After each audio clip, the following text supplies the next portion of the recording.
Okay, so I've combined all the velocities, the velocity of sound and velocity of sound in solids.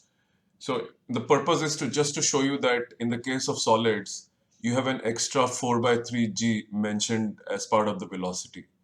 See, g is nothing but the shear modulus, and shear modulus is a measure of stiffness.